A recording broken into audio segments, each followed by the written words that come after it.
Hey there, fellow classic comic collectors. As always, I'm Scott Harris King, and today I'm finally back with part two of the 500 subscriber Ask Me Anything last week. Normally I try and post two videos every week, one at the beginning of the week, one at the end of the week, but last week I only got one video up. I had just had a lot of stuff come up for me last week, and I just didn't have time, even though I really wanted to talk about comics. But here we are, making the time. It's important, and you have so many questions you've asked, and I have committed to answering them. So here we go. We're just going to jump right into it here, starting right where we left off last time. And first question is from Josh Millard. Millard? I'm not sure how to pronounce your name. Let me know. Let's see. What is my favorite American cartoon? Favorite American cartoon? That is a great question, because when I was growing up, we were very fortunate here that we were one of the markets that we very early on had anime that would air. There was a block from 3 o'clock to 4 o'clock in the afternoons. Star Blazers at 3, and then Force 5 at 3:30. And those were definitely my favorite, right? So, also, I grew up religious, Seventh-day Adventist growing up, so we weren't allowed to watch any Saturday morning cartoons. I didn't get to see any cartoons that were on Saturday. Only, the Sunday morning cartoons. So your typical answers you might get were a lot of shows that I never saw. So, that in mind, it's tricky. I would say, like, I guess I might say like a Transformers, maybe. Um, when GI Joe and Transformers came out, I was 10 for GI Joe the cartoon, and um, I think I was 11 when Transformers came out, or just about to turn 11.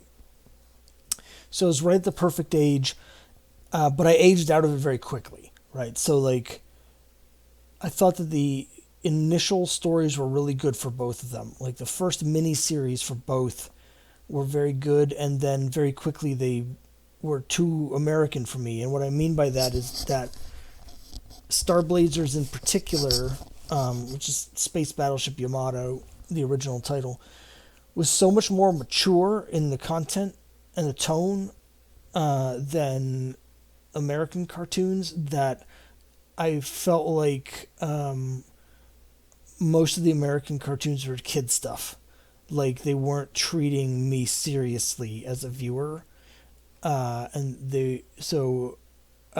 lost interest very quickly. So those first GI Joe miniseries, where Snake Eyes gets the radiation poisoning, which is very, very similar to, actually, now that I think about it, to the end of Star Trek II, The Wrath of Khan. He seals himself off to save everyone else from the radiation. And then, like, Transformers, those first miniseries are very good. But again, they very quickly, once they were regular series, and they needed to keep all the characters around, they couldn't kill anybody off, they couldn't get anyone like get shot, because they needed to keep selling the action figures, and it just became kind of a pointless exercise. But I do have a nostalgia, like a soft spot for that first GI Joe miniseries, because that I really liked. Yeah, it's just hard. Like, I really didn't like He-Man. There's a lot of cartoons that I just didn't like because they felt like they were talking down to me, or that's not quite right, but they just felt like they were for kids, like they didn't respect the audience they were made for. So I just preferred the Japanese cartoons across the board. But well, thanks for the question. Tartan Phantom, who is your favorite Charlton cover artist? Boy, that's a tough one. There's some great Charlton cover artists, and most of them did not work in romance. So, like Pat Boyette and like Tom Sutton and just some great horror and war covers. I guess I'll say Demetrio. I am mostly into romance when it comes to Charlton, and so even though there's a lot of great stuff from like Ditko, um, and Vince Coletta did some really great romance covers. Demetrio only did like five covers, but there's some of the best romance covers from the Bronze Age at Charlton. So it's a tough call. I mean, Don Newton, like there's some really good Charlton cover artists. Charlton does not get the respect it deserves from the fan community, but I'm gonna say Demetrio. Thanks for the question, Rob. ICC Tom Brown, thanks for the questions. George, what made you become so attached to the Crime Buster series? So, as you guys all know, I self-published my series Crime Busters, which is a continuation of the Crime Buster strip from Boy Comics, which ran from 1942 to 1956. 117 issues, is one of the few characters that survived from sort of the end of the golden age where all the superhero books got canceled in 1949, 1950, survived all the way through post-code, and would have continued to survive except for the publisher went out of business because they were being heavily targeted by the code as the publisher of the crime books. Crime Does Not Pay and Crime and Punishment. So, but the popularity of Boy Comics and Crime Busters never really faded. They just basically got blacklisted and couldn't distribute it anymore. What made me so attached to them? I just love the stories. It's great stories, and most of them written by Charles Biro. Some of them ghost written under his pen name by other people, but the character work in the Crime Buster series is head and shoulders above the character work that you see in most golden age superhero books, and it quickly moved away from superhero stuff and into more of a crime series, which is what Biro is really good at. But the character stuff in those stories is so so great. And I've mentioned this before, but I'm also I grew up as a really big fan of teen detective books. So when I was a kid, before I got into comics, I collected books. And I had complete run of the Trixie Belden mystery series. I had a complete run of the Three Investigators series. Those are two big touchstones for me. So that's looking at Crime Buster Chuck Chandler as a teen detective. It just sort of ticked all of the boxes for me. So that's why I just love the stories, and I really got invested in the character because the character work is so good. And I just wanted to write those kind of stories that I loved as a kid. So thanks for the question, George. Hope that answered it for you. Greg West asks, what was a comic that you immediately loved from first sight? For me, it was Jack Kirby and Joe Simon's 1970s Sandman. A comic that I immediately loved from first sight. Well, when I first started reading comics, the first comic I bought was Black Hawk, but then it got canceled. And the second comic I bought, though, I bought an issue of Warlord, and I think I got an issue of Warlord 90 and an issue of Thor at the same time. So Warlord, I guess, it's just a series that I just immediately, again, it just ticked all the boxes for me. I love the fantasy stuff. Just looked cool. It was in the middle of a great storyline, and it was just cool. And then the second issue I bought was a retelling of his origin. So but yeah, Warlord, just right away, had to get every issue. Diamond Princess, hello. Diamond Princess, thanks very much for the support. I appreciate it. Do you also collect vintage sports cards by chance? So the answer to that is no, but I did at one point. When I was growing up in the late 80s, there was this huge baseball card collecting boom. And the guy that was the youth pastor at the private school I went to was a huge baseball card collector, and he had grown up collecting cards, and had collected from in the early 60s. So he had a lot of cards from 63, 64, 65 in particular, but he had some earlier ones. And then he had some from the later 60s, but then he got back into it when he was in high school, I think, and had a lot of cards from 72 and 73. And so we all just got into it. My brother had collected baseball cards starting in the late 70s. So he had a lot of cards from 78, 79, 80. And so I started getting into it. And at some point, I just lost interest when they started putting out so many sets. In the early 90s, they just, all these new companies appeared, and they were just churning out so many different sets of cards. And I hated the gimmick stuff, which I gather is all what the entire card community is all about now. Is just oh, this there's only one card made with Michael Jordan's DNA imprinted on it, and it's randomly distributed, and now it's worth $100 million. I hated that sort of gimmick stuff, and it just became too much, and I just quit. So I ended up selling, just dumping all my cards. And they're not really, none of them are really worth anything anyway, because I primarily collected tops, which at the time was the least cool. But it was the original, so for me it had a legacy that I was interested in. So I was primarily trying to put together a full set of all the Red Sox cards from Topps, and I had a pretty big. That's the only part of my collection I didn't sell. So I still have my Red Sox cards. Again, they're not worth anything now. I never cared about conditions, so I would, so I have a lot of cards that were expensive at the time. It probably cost me more in 1989 than they would be worth now, because they're lower grade Carl Yastrzemski cards from the 60s, and I have some rookie cards like Carlton Fisk, and all the big Red Sox stars from the 70s. I had all their rookie cards, so Dwight Evans and Jim Rice and Fred Lynn. I had all their rookie cards, and at the time they were expensive, particularly Carlton Fisk, but now I don't think any of them are worth anything. I briefly got in a little bit into hockey cards.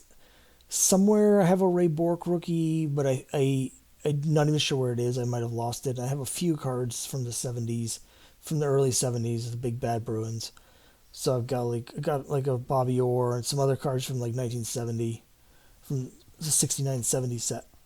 But just a smattering. So I haven't collected in 30 years. I do know someone who has a vast collection of sports cards that are worth a ton of money. He's got individual cards I think that are worth more than my entire comic collection, but I don't collect anymore. So I hope that answered your question. Antoine, hello Antoine. Thanks for the support. I appreciate it.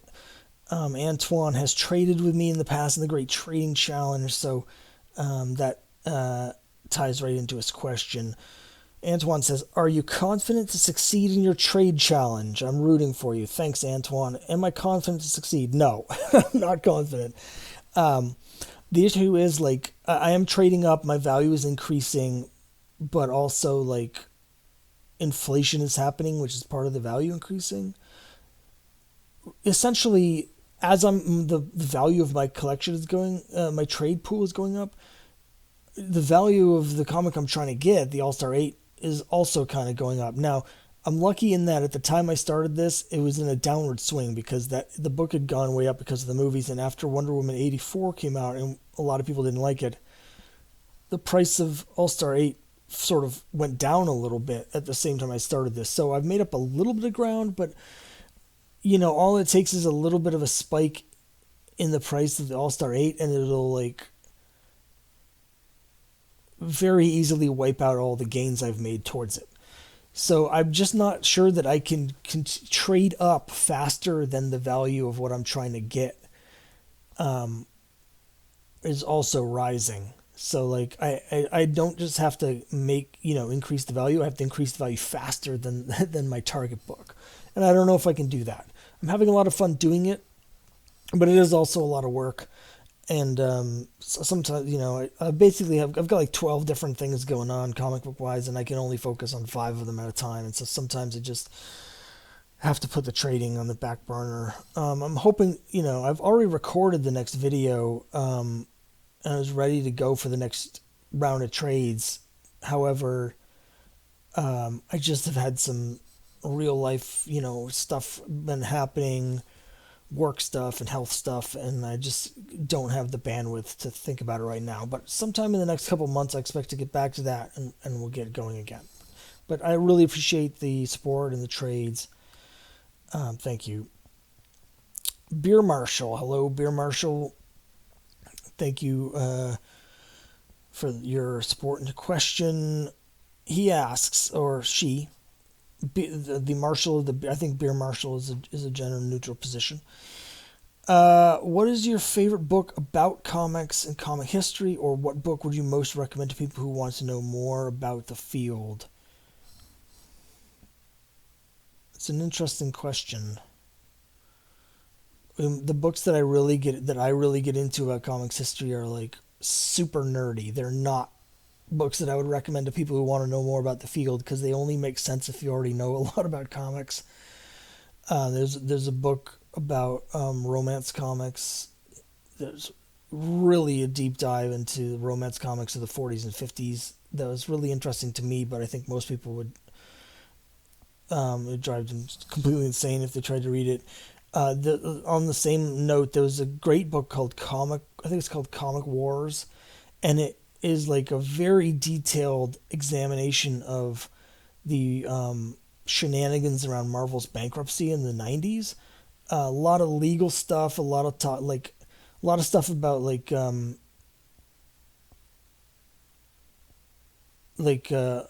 the various people. I forget all the people that were involved. Carl Icahn and Ike Perlman, and just like how that all Avi Arad and all those people, and how that all happened with Toy Biz and all that crap. So that was really interesting. But again, I would definitely not recommend that to people who are not really into comic book nerddom. And another book that I really liked, but is super nerdy, is a book that I talked about on the channel a while ago about the DC implosion. It's a whole book just about the DC implosion, and it's really good. What book would I recommend to people who want to know more about the field? Well, I guess one book I might recommend it's a comics history sort of thing, but it's 10 Cent Plague. It's a book about the comic book panic in the early 50s that led to the Comics Code. And that's more of a populist sort of history. And that's where I guess I would have people jump in if they really want to know about comics history. The book about Marvel that Sean Howe put out last year is definitely more for beginners, while still having a lot of cool nerdy stuff. But yeah, 10 Cent Plague, I guess. So anyway, long answer, as all my answers are. And that's a good point for me to mention. I'm going to go to half hour here, and if I'm not done with the questions, we might have a third video. 4-Color Commentary. Hello, thank you for the question and the support. What is the first comic you remember ever reading? Well, as I mentioned, the first comic I bought is Black Hawk 269. However, I know I've read comics before that. What they were, I don't know. And it wasn't a comic book, though. The first comic book in the comic book form that I can remember reading is Black Hawk 269. But there were things I had read before that, like comic strips, book collections of comic strips. I may have read an Archie Digest or two before that, but I don't have a clear memory of it. But the one comic that I'm sure that I read before buying that issue of Black Hawk is the Atari Force mini comics that came with the Atari cartridges. I know that I had some of those as a kid and read them. And one of the first comics I ever bought And the first series I collected was Atari Force. It was one of those. When I first started getting into comics, I was only buying like licensed, almost entirely licensed books or genre books. So it was all like fantasy, science fiction, war, and it was mostly stuff like ROM and Micronauts and G.I. Joe and Transformers, Star Wars, all the licensed books, Conan, and Atari Force was one of them. And I'm sure I got that because I had read the mini comics. So I guess, don't know which one. I have a complete set of the Atari Force mini comics now, but none of the stories specifically triggered any memories, but I know that I had some of those. So it was one of those. So thanks very much for the question. Oh, and another question from Four Color Commentary. Thank you. 2 questions is fine. Even more is fine. If you had to be rescued, which one superhero would you have rescue you? I guess it would depend on what I'm being rescued from. But just to cover all my bases, I guess Superman. Because he can do anything. So, like, no matter what situation I'm in, unless I'm in a lead-lined coffin or something, Superman will have some way to save me. You know, I don't want, like, some person without power, some chump like Punisher or something. No, please no. Yeah, it was Superman, or Supergirl, but let's just say Superman. Yeah, I think that's an easy choice for me, I think, actually. Thanks for the questions. Cole's Comic Claims came here from Metarog. Thanks, Roger. Thank you, Cole. Cole, if Cole's, I don't know if you are Cole or you are the claim. You've been claimed by Cole, but whichever it is, thanks for coming and thanks for your questions. Okay, what is the one book you'd recommend a new comic book reader to pick up and read? And what is your favorite run or arc of a comic book? Well, I'm going to answer this a little bit differently. I'm assuming when you say one book, I just answered the question about a book. So let's talk about a comic book. I'm going to say what one comic would I recommend a new comic book reader to pick up and read?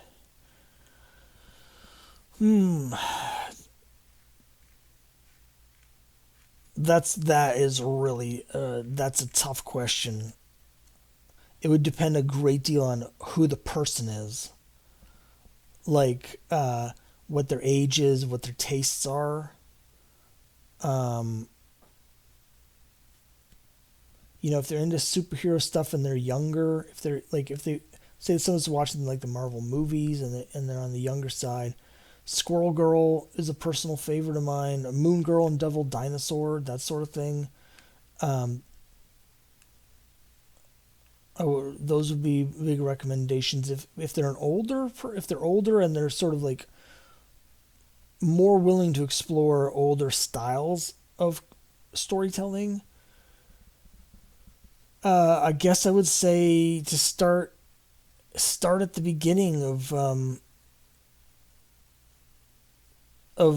Spider-Man, Steve Ditko's Spider-Man. Like, there's a reason that Spider-Man is the most popular character, basically in the world, and those reasons all stem from the Steve Ditko original run. Just about all the reasons. There's definitely some stuff from the Romita run that sort of made the Ditko Spider-Man more have more wider appeal in terms of the way he looked and some of the way he acted, but the bones of it it's all in the Ditko Spider-Man. So if it's someone that I think would be willing to give that style a chance, that's what I would say. Second question: what is my favorite run of an or arc of a comic book? Sandman Mystery Theater is my favorite comic, and I consider the entire series to be one story. It's 70 issues plus an annual and a special. You could skip. You could almost skip both of those. You could definitely skip the annual. even though it's better than the special does have a couple things you need.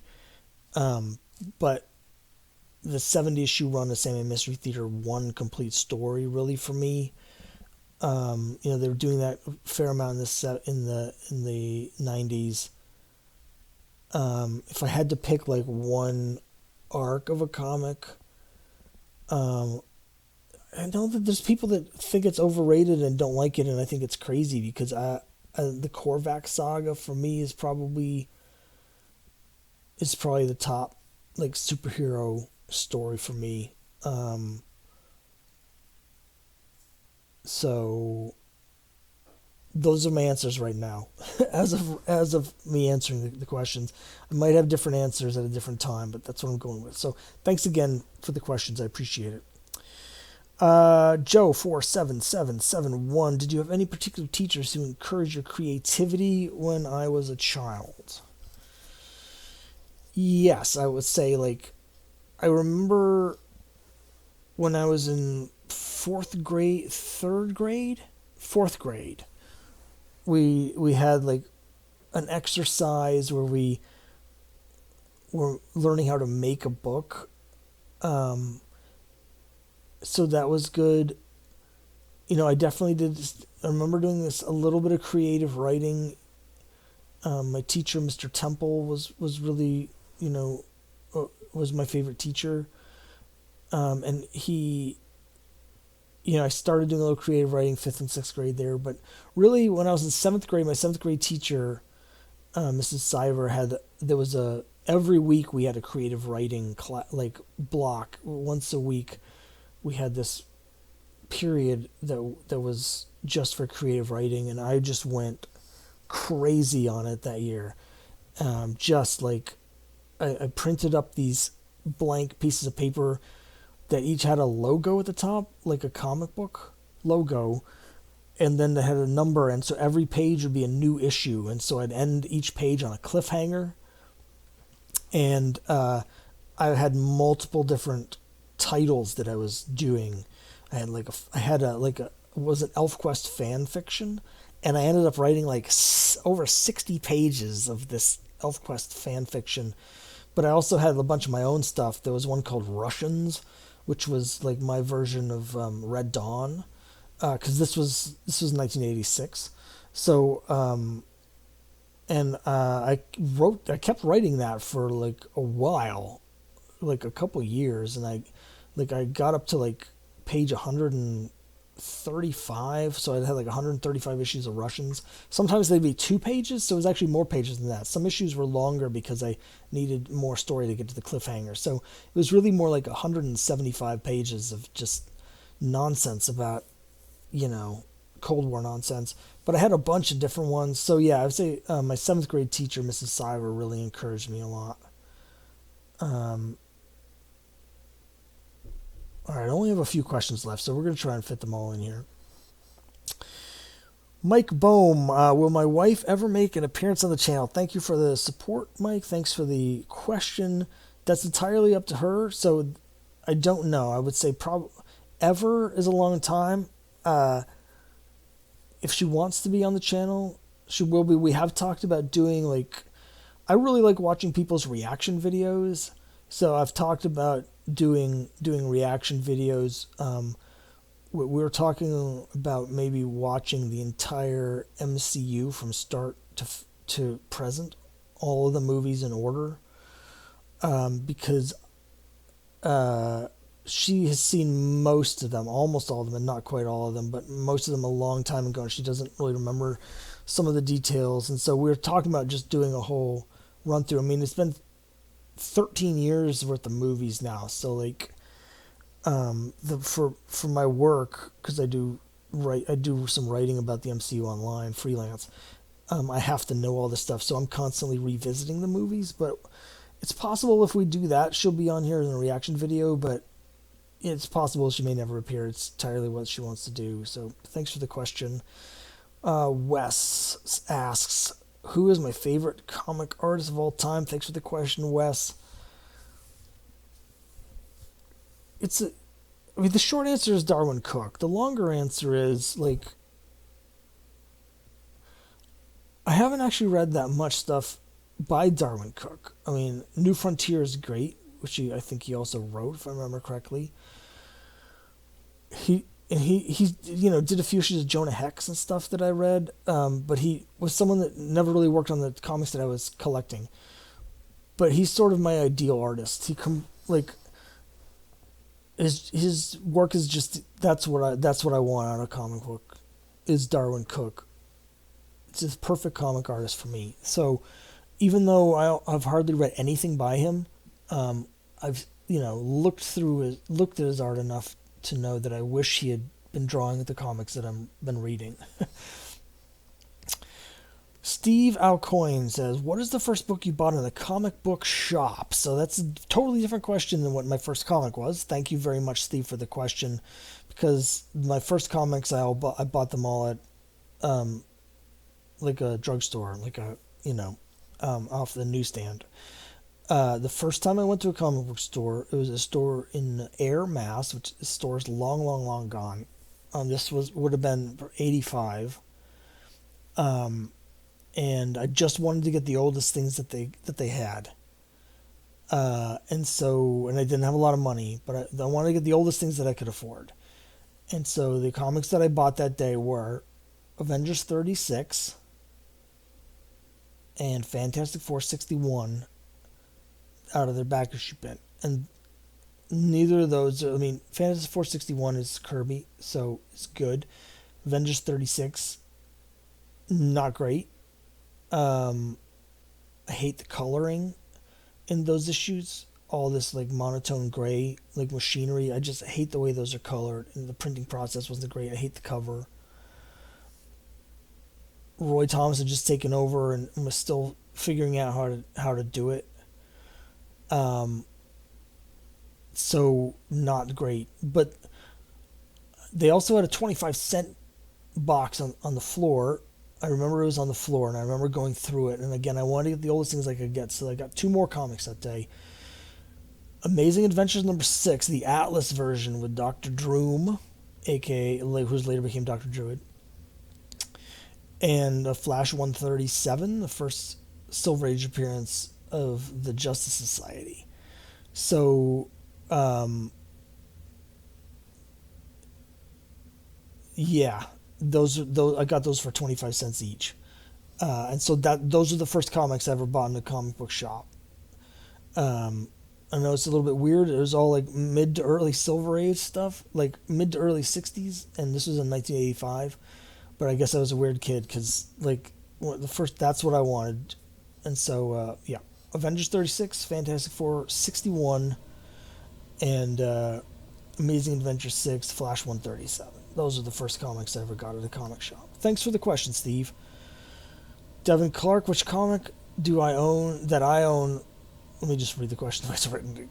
Which comic that you own means the most to you? I've talked about this in several videos, particularly at great length in my the first video that I really posted on the channel, which is my top 50 comics in my collection as of 2 years ago, 2020.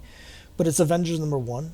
And I'll just tell the really short version of the story just so you get the highlights. If you want the full explanation, first of all, it's an Avengers number 1, and Avengers is traditionally my favorite superhero book. As much as Sam and Mystery Theater is a bit different, but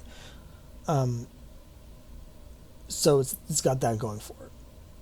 It's also the biggest key that I have, although it's no longer the most expensive book I own.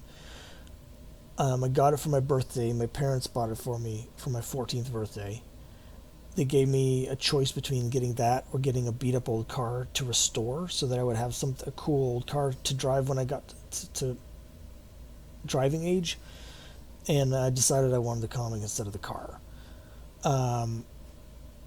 In 1989, I brought that to a comic book show, and I had it signed by Stan Lee. So I have the one time I met Stan Lee and got his signature on my Avengers number 1. And then, on the inside front cover. And then many, many, many years later, 2009, I think, I realized that I had all of the ranks the hallowed ranks of merry marveldom, except for the fearless front facer, which is a title you can only get, supposedly you can only get if Stan Lee himself bestows it upon you. So I decided to go on this mission to get that title, and the long and short of it is I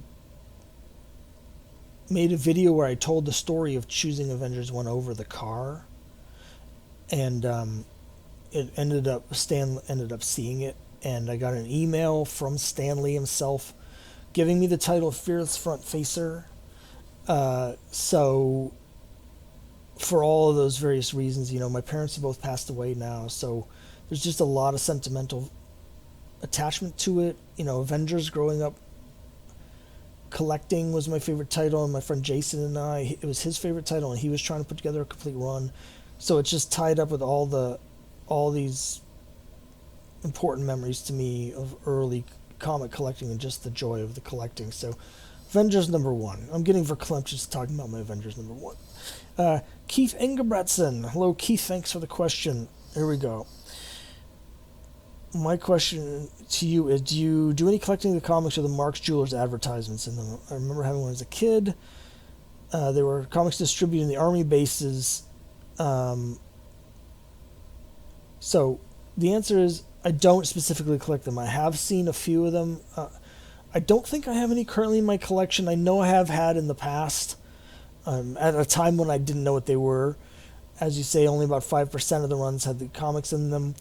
If anyone's interested in collecting the Mark Jewelers advertisements, I do find them interesting because they were distributed to military bases, and so they have there's a certain interest for me in that. My father's in the Marines, and he read comics when he was in Vietnam. The Mark Jewelers inserts, as you say, they didn't really start until 1972.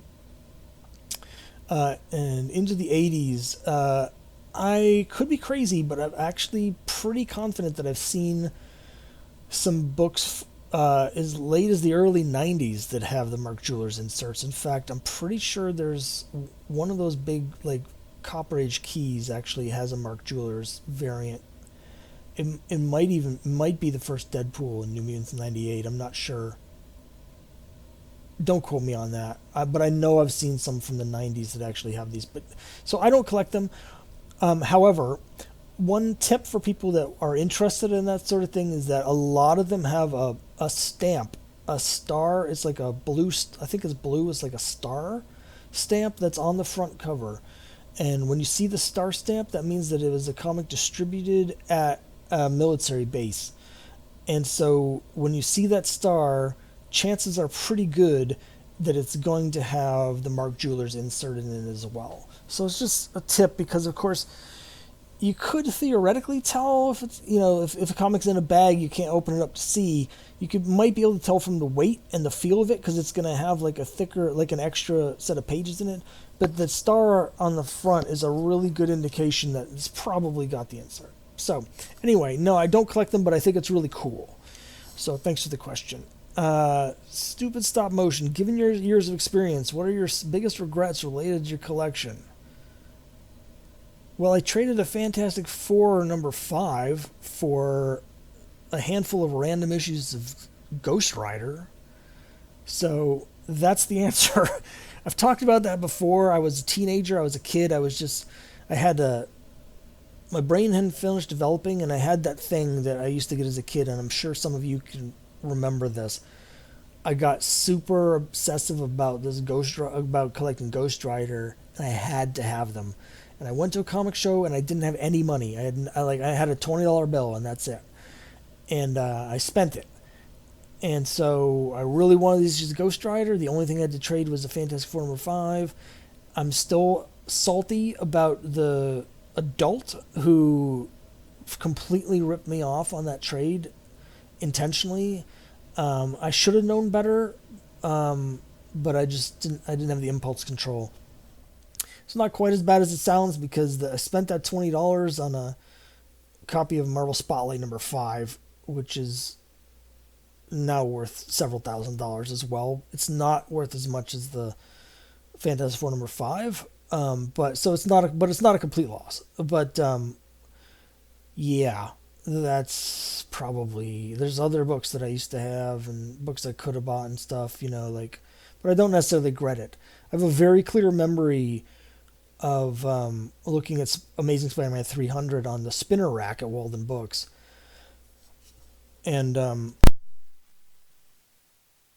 I remember it so clearly because I didn't buy it because that cover is so hideous. And I'm not talking about the McFarlane figure of Spider-Man in the black suit. I'm talking about the background with all those little 300s.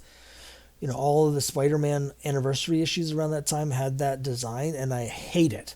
I hated it then. I hate it now. So I was like, I am not buying this. I had just quit. My last issue of Spider-Man was 296. I gave up on it because I just thought the stories were getting bad. And I saw the 300 and I was like, oh gosh, that's so gross. But then 301, they had the same design but with the white and the classic suit. And I bought 301 because that cover was so cool. 300 though, I had it was right there, a whole pile of them. I don't regret not buying it though. So ugly. Also, not for nothing, I can't stand Venom, but I didn't know it at the time. Black Box, Silver and Bronze. Thanks very much. Love your Crime Busters. Oh, thanks so much. I really appreciate it. What do I think of the modern take on Archie? I mean, it's okay. That's about all I can say. Like, I prefer the classic. I thought the Mark Waid series was good. Uh, I didn't like it as much as the classic, but I thought it was, Archie's really been struggling sales wise, and anything that keeps the doors open, I'm all in favor of them trying it. And so I thought it was worth a shot. It didn't really work. And then at the end, after Wade left with issue 698, 699, I forget. They brought in some new people, and they basically made the comic as close to Riverdale as they could. That didn't work either. They put out a Riverdale comic that was actually the characters versions of the characters in the show. That didn't really work. I like them experimenting with like the horror books, and I bought Jughead the Hunger just because I'm a big Jughead fan. I eventually sold it. None of those, I think Sabrina and Afterlife Archie were both good, but I'm not really a horror guy. But I'm all for them experimenting, because they are, archetypes, or have become archetypes. They really, you can put them in any kind of story and they still are the same characters. So I think it's really cool what they're doing there. But Life with Archie, which is 10 years ago now, almost, was excellent. I really like the guy who runs Archie now is willing to take a lot of risks with the character, and they're experimenting and they're doing cool stuff. It's just, I prefer the original. None of the new ideas, no matter how cool the execution's been, have really caught on. So, I worry for the company. Hopefully they're getting plenty of money from all the TV shows. Emmanuel Saman asks, what's your favorite run on Avengers Volume 1, and why is it the Roger Stern, John Buscema one? Good to see you, Emmanuel. I appreciate it. Emmanuel and I have known each other through Avengers fandom for close to 30 years now. And I already spoiled it earlier that my favorite run is actually the Jim Shooter run in the 70s, even though I didn't start reading. My first issue was 256, so the Stern Buscema run is my childhood run, and that's my second favorite run, really. And, the Shooter run is much shorter than the Stern run, so, I like the Stern run from start to finish. The Buscema part is definitely the best, but if Buscema had been drawing the issues that Al Milgrom drew, and I'm not slagging on Al Milgrom because he's professional, and I hear he's a really nice guy, but if Buscema had been drawing those, some of those stories have some of those are great stories, and people just don't know anything about them or dismiss them because of the art. And if Buscema had been drawing them, that run would be considered like a super classic. But Under Siege, the Mansion Siege story is probably like in my top two. It's a very, very close second. I go back and forth, but having said both of those things, okay, those are specific storylines. My favorite era is actually the Roy Thomas era, specifically starting with issue 51 through the end of through 100, really 51 to 100, Avengers 51 to 100. Cannot be topped in superhero books. I know the Kirby people are going to come after me for saying that, but it's the truth. And that's it. Those are all your questions. So let's see. The total video time between these two is an hour and 15 minutes. I think next time when we get to 600, I'm going to need some more questions so we can hit the 2-hour mark. But anyway, that's it for now. Thanks very much for watching. Thank you for all the questions. Let me know what you think about my terrible opinions down below, and I'll see you next time.